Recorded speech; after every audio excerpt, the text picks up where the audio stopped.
Today I'd like to talk to you about kohlrabi. I've always enjoyed eating kohlrabi and I've grown it outdoors for years. Never tried it indoors, so I'm actually doing it in our tomato trellis here with coconut coir and vermiculite. The variety I planted was from Burpee, and it's called the Early White Vienna.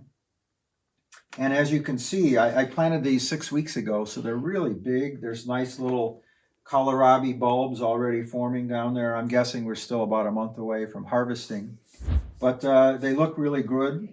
This is being grown under our 33-inch Procyon Pro light. I think the 2.0 probably would have been just as good. But as you can see, the results look really, really promising, and we'll have another video to show you what they look like when we harvest them.